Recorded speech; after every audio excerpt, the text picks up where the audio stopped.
वैदिक पर्सपेक्टिव के इस YouTube चैनल को सब्सक्राइब करें, वीडियो को लाइक व शेयर करें। ओम यम त्वा देवासो मनवे दधुः इह यजिष्ठम हव्यवाहन यम कन्वः मेध्यातिथिः धनस्पृतम यम वृषा यम उपस्तुतः। जिस तुम्हें देवों ने मननशील मनुष्य के लिए धारण किया, यहाँ यजिष्ठ को, हे हव्यवाहन, जिसको मेधावी ने, मेध्य अतिथि ने, धनस्पृत ने, जिसको सम्यक वर्षणशील ने, जिसको उपस्तुत ने। यह मंत्र ऋग्वेद के प्रथम मंडल के 36वें सूक्त का 10वां मंत्र है।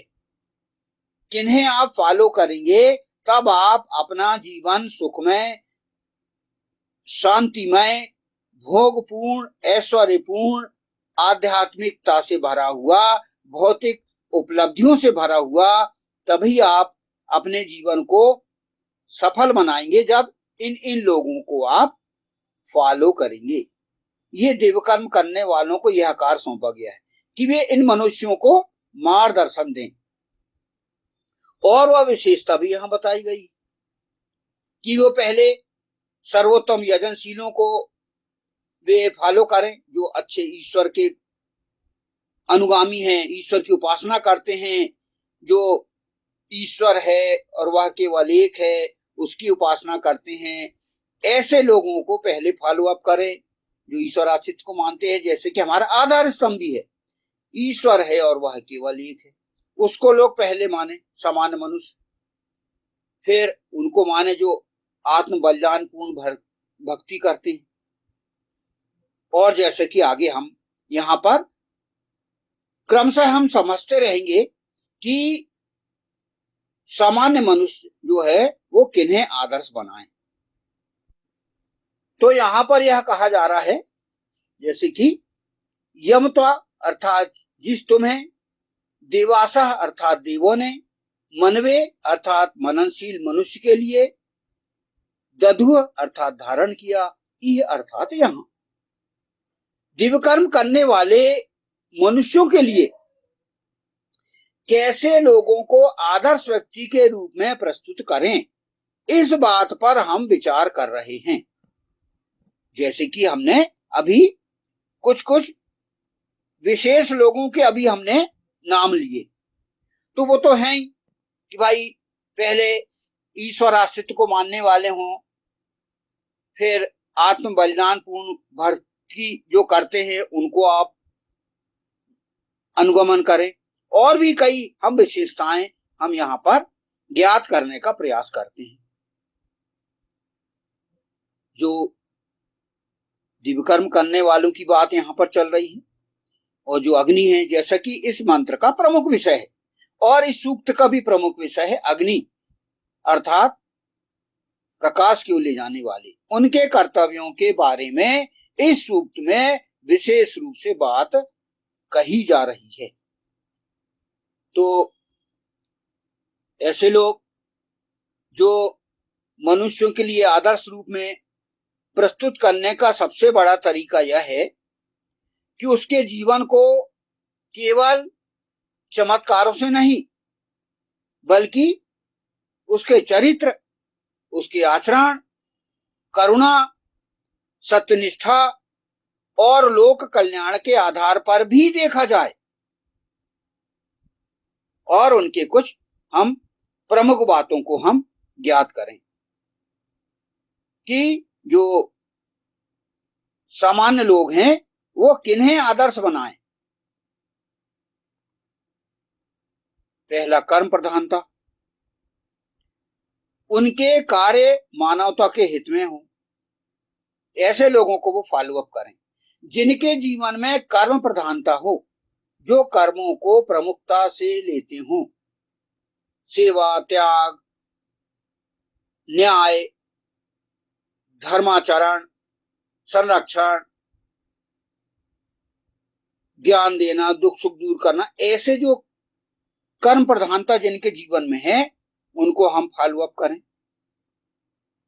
और प्रमुख रूप से हमें जो ऐसे व्यक्तियों की प्रस्तुति में प्रमुख बात होनी चाहिए जो कि आचरणों में एक रूपता हो, जिनके काम और उनके जो व्यवहार वो उनमें एक रूपता हो, जो उपदेश दे वही स्वयं भी पालन करे। आदर्श व्यक्ति का जीवन ही उसका सबसे बड़ा संदेश होता है। फिर जो व्यक्ति अपने जीवन में आदर्शवान बने उसके लिए विनम्रता और करुणा होना चाहिए। यानी दिव्य गुणों का अर्थ अहंकार नहीं बल्कि सहानुभूति, क्षमा और सबके प्रति सम्मान होना चाहिए। जो हम आदर्श व्यक्ति के रूप में जो प्रस्तुत कर रहे हैं उनके जीवन में क्या क्या प्रमुखता होना चाहिए यह बात हम ज्ञात कर रहे हैं। तो उनके जीवन में कर्म प्रधानता होनी चाहिए, आचरण में एक रूपता होना चाहिए, फिर विनम्रता और करुणा होना चाहिए। उनके अंदर अहंकार, घमंड बिल्कुल नहीं होना चाहिए, वे करुणा के सागर हों। फिर संघर्ष और धैर्य उनके जीवन में हो, केवल सफलताओं को नहीं बल्कि कठिन परिस्थितियों में उसके धैर्य और धर्मनिष्ठा को भी दिखाना चाहिए। इससे लोग ऐसे लोगों से जुड़ पाते हैं जो संघर्षशील होते हैं और साथ ही साथ धैर्यवान भी होते हैं, जो जल्दबाजी नहीं करते, जिनके जीवन में धैर्य होता है। ऐसे लोगों को भी हम आदर्श बनाएं। फिर ऐसे लोगों को आदर्श बनाएं जो कि प्रेरणा बने। आदर्श व्यक्ति को ऐसा दिखाया जाए कि जो लोगों को आत्मबल, सदाचार और आत्म विकास के साथ प्रेरित करे, केवल पूजा या भय का विषय न बने।